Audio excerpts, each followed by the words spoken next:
In today's video, I'm going to teach you how to set up a Whop subscription.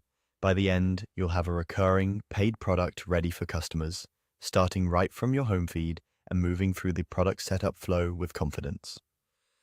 First, head to your home feed on Whop. This is your main dashboard, and you'll see a navigation menu on the left. From that left menu, click Start a Business. This creates the workspace your products will live under and keeps everything organized for payouts, product settings, and customer access. You'll now choose how to create your business. Whop gives you three options: create from scratch, create with AI, or create from a URL. Create from scratch is perfect if you know exactly what you're offering and want full control. Create with AI can help you draft names and descriptions quickly if you're still shaping your idea.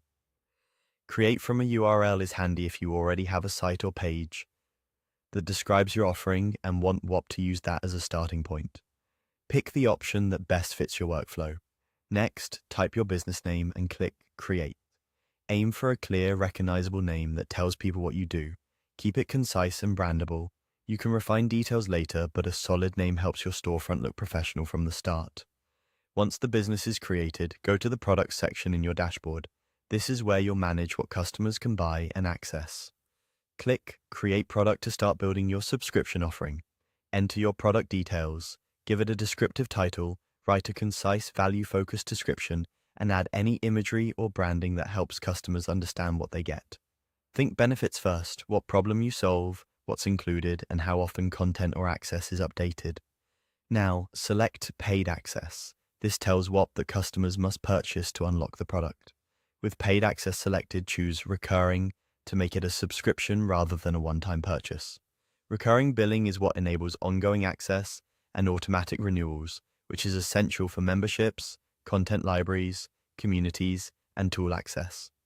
Finally, enter your desired price and any other details shown. Consider a price that reflects the ongoing value you deliver. If the interface offers options like billing interval, trial periods, or currency, set them to match your model. Clear pricing and a straightforward plan name help reduce checkout friction and build trust with buyers. That's it. You've set up a Whop subscription by creating a business, adding a product, enabling paid access, switching to recurring, and setting your price. You're now ready to continue customizing your listing and share it with your audience.